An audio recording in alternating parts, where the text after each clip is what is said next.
Dear ladies and gentlemen, it is a pleasure for me to present you the following paper, Wind Energy Assessment for Low Complex Terrain using Reference Meteorological Mast. My name is Angel Terziev and I'm from Technical University in Sofia. And the other colleagues, Mr. Pantelev and Mr. Ivanov, also from Technical University of Sofia. So briefly, I will show you um, the site specifics and also the measuring equipment used during the on-site measurements. Also, brief analysis about the processed and collected wind data. Some words about the numerical study performed in order to assess the annual energy production from the wind farm, and also the outputs from the study performed. On this picture is presented the site specifics. As you can see, we have two wind masts that have been installed on this spot. One of the masts is 20-meter high and the second one is 60-meter high. So the lower and higher mast or tall tower are equipped with calibrated measuring equipment. On this mast, we have two measuring sensors concerning the wind speed and one wind directional sensor. This tall tower is equipped with 5 sensors that measures the wind speed and also 2 directional sensors. The distance between the wind masts is in about 4.5 kilometers and the elevation from the lower and higher part of the mast is in about 100 and also 50 meters. The site is recognized or is categorized as a semi-complex terrains. So here is a nice picture of the measuring equipment used. We have a tall tower, we have a short mast, 20-meter mast, we have the measuring equipment, and also a table that shows the type of the sensors used, their model and measuring range, and also the accuracy. The all equipment is installed and also, calibrated in terms of all international standards used during the wind measurements. So, based on the data obtained during the study, we can tell that the main wind speed, a 60-meter height, or the speed registered at mast 1 is 4.14 meters per second. And for the mast 2 is average wind speed is 2.73 meters per second. Here is the, let's say, wind velocity profile in terms of the measurement used. As you can see, we have 4 charts here for the high mast and 2 charts here for the lower one. So the 2 outputs that can be made here is that the correlation coefficient between the wind speeds is significantly high. The tall mast is used to measure the wind speed for the period from August to February, and about the higher mast is in the period from June to June, so one year period. Also, the highest wind speed is registered for the period in March and April. And on this picture, we can see the directional statistics. So the correlation coefficient between directional statistic, let's say obtained with 20-meter and 60-meter mast, is above 89%, which shows that the results obtained are very reliable. It can be used for the further study. So I mean the wind here in the vicinity of the higher mast and the lower mast seems to be, let's say, very similar in terms of the direction. So no local specific like some kind of swirls or any areas that can deflect or, let's say, change the direction of the wind profile.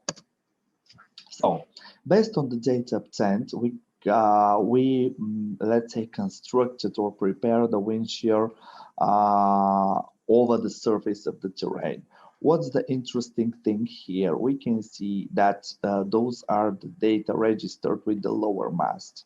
So 10 meter and 20 meter, and based on power law and logarithmic law relations, we have constructed, or we have prepared the wind shears over the terrain. As you can see, difference between this one, between, let's say, uh, this speed here and this speed here, using both mathematical interpretation, is over 30%, which is a very huge discrepancy. So if we are using this wind speed or this wind speed just to assess the wind energy production from the site, as you can see, the change is in about 30%. So those are the data obtained with the highest mast or the tall tower. We can see the wind speed at 40, 50, and of course 60 meters above the ground. And based on this, using those two relations, we have prepared the wind shear over the terrain. What's the interesting fact here is that the change in the average wind speed between this and this curve is less than 2%, which is pretty reliable, because what caused such a great importance, great difference between one and the second law, and this is this sensor, because this sensor is installed close to the Earth's surface. It falls into the surface boundary layer. That's the reason this sensor to register a little lower speed than the real one, and hence, if this sensor is just registering the velocity here, maybe the wind shear profile will not be from those two relations. The change difference will be not so significant. So what about the terrain? This is the site location at 20-meter mast, and we have tall tower. So you can see this is the vertical area cross section of the terrain between the masts, between those two masts. As you can see, we have a not so significant hill here. That will affect, let's say, the wind flow when the wind direction is from partially northeast direction, and some kind of eddies can occur, like for example here. But still, how let's say results from these measurements can be transferred here and vice versa. And because we have two masts, we will accept the following procedure. For example, if I have, let's say, results here, let's say concerning the terrain specifics, I'll try to numerically model the wind flow behavior above this terrain and try to establish the velocity here, and vice versa, using on-site data from this mast, try to assess or to guess what should be the wind speed here, and of course at the hub, it's of course at the hub height. Here presented on those two graphics are presented the turbulent intensity using 20 and 60 meter mast. As you can see, directional distribution is, let's say, almost the same, and also the average turbulent intensity for the tall tower is 0.09, and for mast 2 is 0.109, which is a little bit higher for this location, which is pretty reasonable because it's located on the lower part of the terrain, and it falls into the boundary layer. So this is the mixing layer between the surface and also the main flow. That's why here we can expect that the turbulent density should be a little bit higher. Both masts fall into class C, which determines the turbulence as let's say very low to low. What about the numerical study? Based on the data obtained with 20 meters and 60 meter mass, we have prepared the directional statistic of the flow, and also the viable distribution for the wind speed. So the case one, as I noted before, we are using 20-meter mass data and with numerical simulation to predict the wind flow on a 60-meter mast. And case two is, as far as we are having 60-meter mass, just to guess what should be the wind speed and 20-meter mass and what actually occurs here. So this is case one. We have location one, velocity, which is 5.79, and we have altitude 182. This is actually, for example, location 2, which is altitude 30 meters, and this is the wind speed, for example, for low mast and of course for the high mast. We have two locations, so we have data from wind mast 2 and try to assess the data that obtained at higher mast, which is not so great discrepancy here. So the annual energy production in the first case is 4.3 gigawatt hour per year using 2 megawatts installed capacity wind turbine.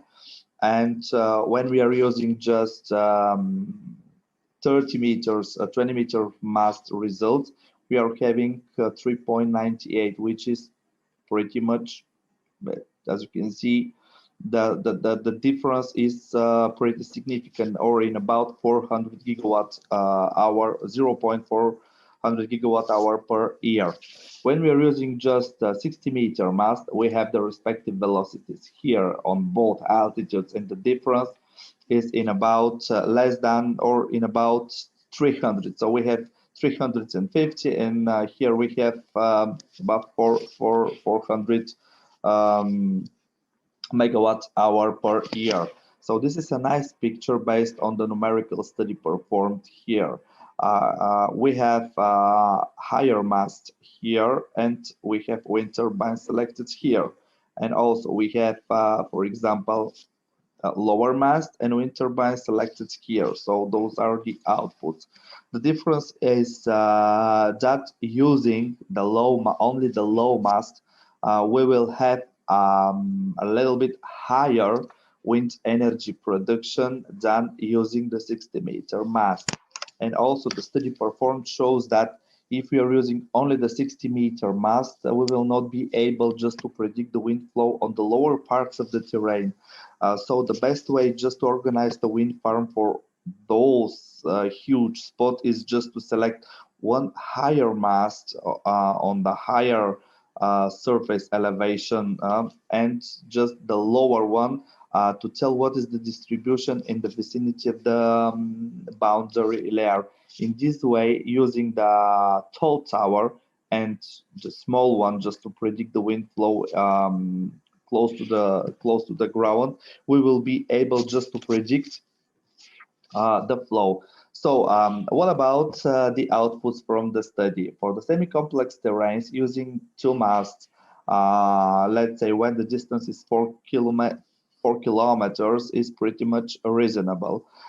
Correlation with respect to the average velocity shows 90%, which is proof that the wind flow distribution is pretty much the same. Also, the surface boundary layer affects the ground layer. So using 20-meter mast, I can predict the energy output with 20% higher than the real one.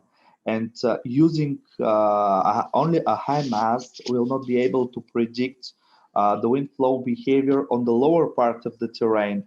And also using both high and lower mast together, let's say we can expect that the output will be, for example, 3% difference with the real one. So thank you very much for your attention. If you have any questions, I will be pretty glad to answer.